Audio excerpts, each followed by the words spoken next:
जब बहू ने खा ली हंसने वाली दवा। किशनगढ़ गांव में कीर्ति अपने बेटे दिवाकर और बहू अंशु के साथ रहा करती थी। तीनों बहुत ही हंसी खुशी अपना जीवन व्यतीत कर रहे होते हैं। अरे बहू, आज खाना मैं बना देती हूँ। नहीं माँ जी, आप क्यों तकलीफ कर रही हैं? आप आराम कीजिए, खाना मैं ही बनाऊंगी। कितनी अच्छी बहू मिली है मुझे। भगवान ऐसी बहू सबको दे। सब कुछ ठीक चल रहा होता है कि एक दिन गलती से अंशु हंसने वाली दवा खा लेती है। बस उस दिन से सब कुछ बदल जाता है।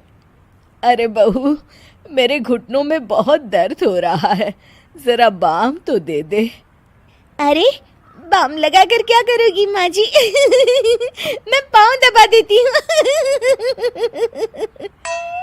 अरे एक तो मुझे पाँव दर्द हो रहा है, ऊपर से तुम हंस रही हो। आई एम सॉरी माँ जी। अरे फिर से हंस रही है, जा तू मेरे कमरे से, मुझे तुझसे बात नहीं करनी। हे भगवान, ये क्या हो गया? अब माँ जी क्या सोचेगी? 2 दिन बाद कीर्ति घर में किटी पार्टी रखती है। उसकी सभी सहेलियां घर आने वाली होती हैं।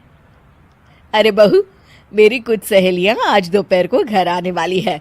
आज कुछ खाने में अच्छा सा बनाना। सहेलियां? क्यों? मेरी सहेलियां नहीं हो सकती क्या? तुम फिर से हंस रही हो? नहीं माँ जी, मैं हंस नहीं रही हूँ। अरे फिर से हंस रही हो और बोल रही हो कि हंस नहीं रही। नहीं माँ जी, मैं तो तुम जाओ मेरे सामने से और किचन का काम कर लो, जाओ। दोपहर को कीर्ति की सभी दोस्त खाने पर आ जाती हैं। अरे वाह, घर तो बहुत सुंदर सजाया है कीर्ति। अरे मैंने कहा, ये सब तो मेरी बहू का कमाल है। अरे वाह, बड़ी गुनी है तुम्हारी बहू तो। हाँ हाँ, खाना भी अच्छा बनाया है। हाँ, बहुत ही गुनी है। तो हमको नहीं मिलवाओगी क्या, या छुपा कर रखोगी अपनी हीरे जैसी बहू को? अरे नहीं नहीं, अभी बुलाती हूँ। अंशु, ओ अंशु, बहू रानी। अंशु बाहर आती है। जी माँ जी। बहू, ये सब मेरी सहेलियां हैं, मिलो सबसे। नमस्ते आंटी। नमस्ते बेटा, बहू तो बहुत अच्छी मिली है तुमको, किस्मत वाली हो तुम। किस्मत वाली? अरे क्या हुआ? हंस क्यों रही हो? नहीं नहीं, मैं हंस नहीं रही हूँ।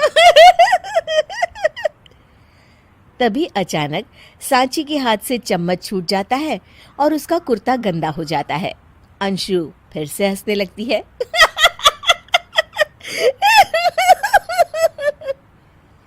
इधर सब सहेलियां गुस्सा होकर चली जाती हैं। कीर्ति भी नाराज होकर अपने कमरे में चली जाती है। हे भगवान, ये मैंने क्या कर डाला? इस तरह से तो माँ जी और उनकी सहेलियां नाराज हो गई।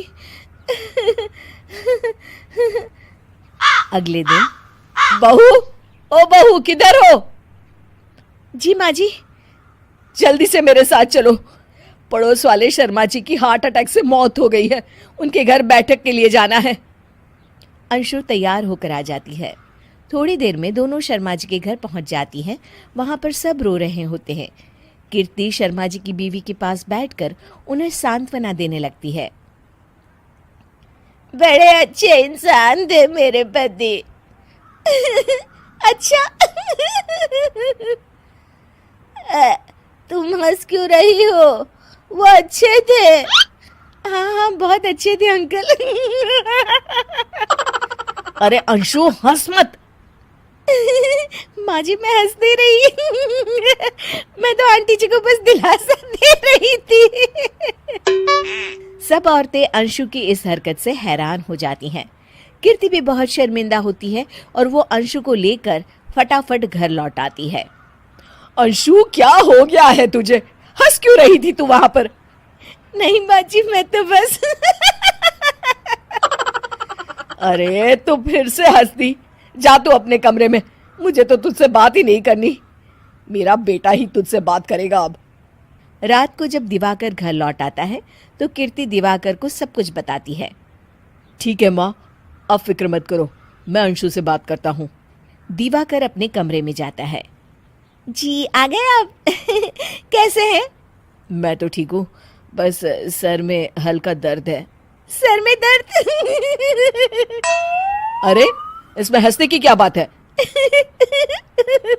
नहीं, मैं हंस नहीं रही हूँ मुझे तो फिक्र हो रही है आपकी एक तो मेरे सर में दर्द है, ऊपर से तुम हंस रही हो।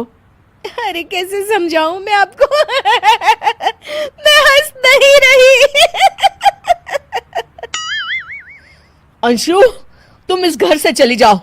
माँ ने मुझे बताया जो भी तुमने शर्मा आंटी के घर किया और किटी पार्टी में भी। नहीं जी, मैं ऐसे नहीं हूँ तो अभी क्या हुआ था? क्यों हंस रही थी तुम? रुकिए मैं आपको सब कुछ बताती हूँ आपको सब कुछ। अंशु डायरी में लिखकर दिवाकर को पढ़ने देती है। कुछ दिनों पहले मैंने गलती से हंसने वाली दवा पी ली थी, जिसकी वजह से ये सब हो रहा है। इसका असर कुछ दिन और रहेगा। अरे तो तुमने ये सब पहले क्यों नहीं बताया अंशु? वो मैंने माँ जी को बताने की बहुत कोशिश की मगर उन्होंने सुना ही नहीं अरे ठीक है, मगर वादा करो जब तक दवाई का असर ठीक नहीं हो जाता तुम घर से बाहर नहीं जाओगी। नहीं जाऊंगी और हंसूंगी तो बिल्कुल नहीं